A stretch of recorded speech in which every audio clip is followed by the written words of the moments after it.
Dans votre pratique de la psychiatrie en libéral, qu'est-ce que vous avez comme genre de patient? Quel problème vous traitez? Tout type de patients, beaucoup d'anxieux, énormément d'anxieux, des déprimés,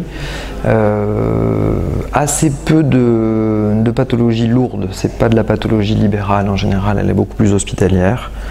Donc des gens un peu tout venant, qui travaillent, qui ont leurs soucis divers et variés.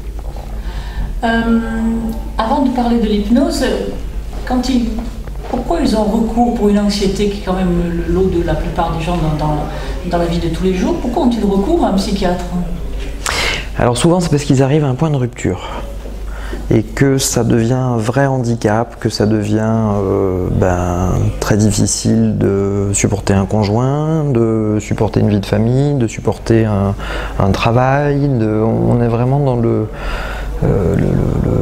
poids du monde sur les épaules et là docteur je peux plus, je n'endors plus, ou je fais des crises d'angoisse tout le temps, ou je pleure tout le temps, ou je ne supporte plus personne autour de moi. Voilà, c'est un peu comme des points de rupture. Et c'est souvent des choses que les gens ont depuis longtemps, mais là ils bloquent, ils se trouvent contre un mur et n'arrivent plus à avancer. Est-ce que ce sont des gens qui sont sous médicaments? Pas nécessairement.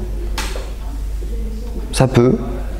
Ils peuvent venir en ayant déjà des traitements qui sont mis en place par des médecins généralistes ou par d'autres psychiatres aussi. Ils peuvent avoir un traitement si moi j'en instaure un éventuellement. Ils peuvent aussi ne pas en vouloir, auquel cas on respecte ça. Très variable, tout est visible dans cette situation-là. À partir de quel moment est-ce que c'est eux qui font la démarche de demander une séance d'hypnose ou est-ce que c'est vous qui proposez? Comment ça se passe? Alors c'est très variable.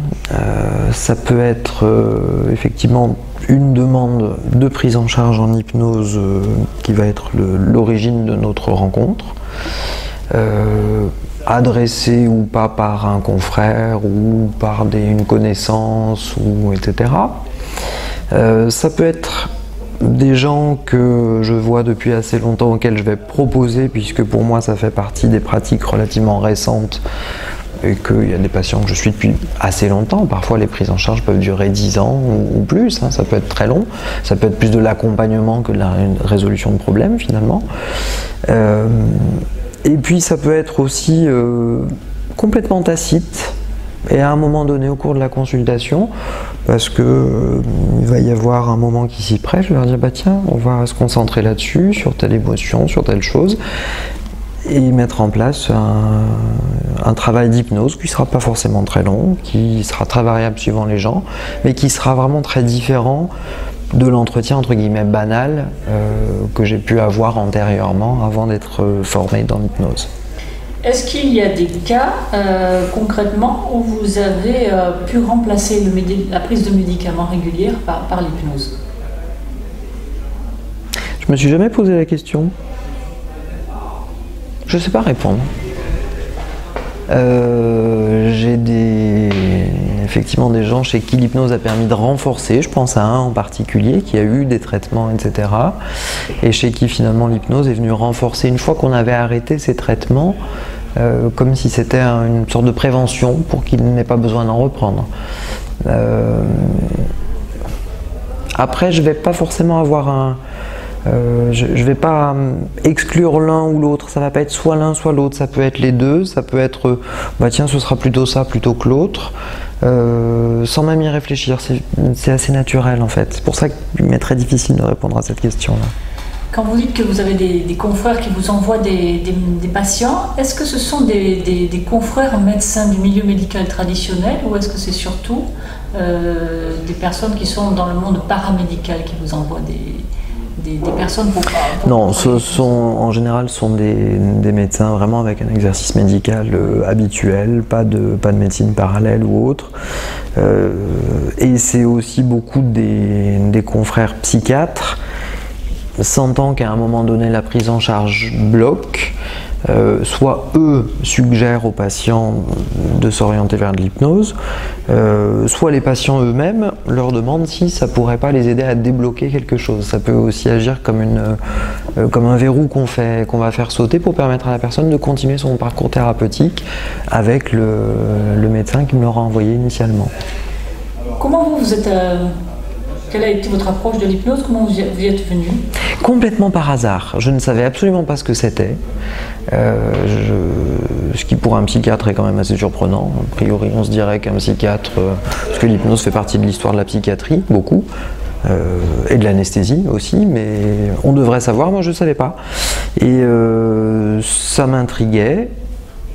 Il se trouve que j'ai reçu un prospectus publicitaire pour une formation via Hypnosium, le GEMA, etc., qui m'a énormément plu parce qu'il y avait le joli serpent de livre de la jungle dessus.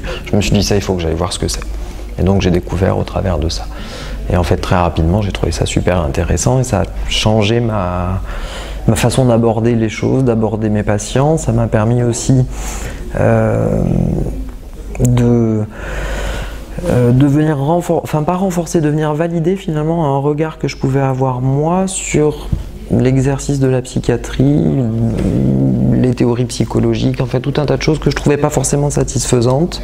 Et au travers de l'hypnose et des thérapies associées, là j'y trouve mon compte. Là pour moi c'est un tout cohérent et c'est quelque chose qui correspond à ma vision que j'aurais pu faire avant, mais façon Monsieur Jourdain, en faisant de la prose sans le savoir. Donc évidemment sans les techniques et sans le reste. Mais voilà, c'est venu un peu comme un truc qui illumine une intuition et qui colle bien avec mon intuition. Donc c'est quelque chose qui me plaît et que je peux utiliser. Est-ce qu'il y a dans les formations que vous avez suivies jusqu'à présent un atelier qui vous a particulièrement plu? Vous avez été sensible à un intervenant en particulier qui vous a marqué? Tous. Ils ont chacun leur spécificité, ils ont chacun leur personnalité, ils ont aussi chacun leur terrain de chasse, j'ai envie de dire, avec leur particularité, leur spécialité. Mais je crois que tous apportent quelque chose d'individuel. L'hypnose, c'est la rencontre d'un individu à un autre, et finalement dans la formation, c'est exactement pareil. Le même thème ne sera pas abordé du tout de la même manière par deux formateurs différents. Ils auront vraiment leur particularité, et c'est cette particularité aussi qu'on va rencontrer dans une formation. Donc il y a vraiment cette espèce de complément.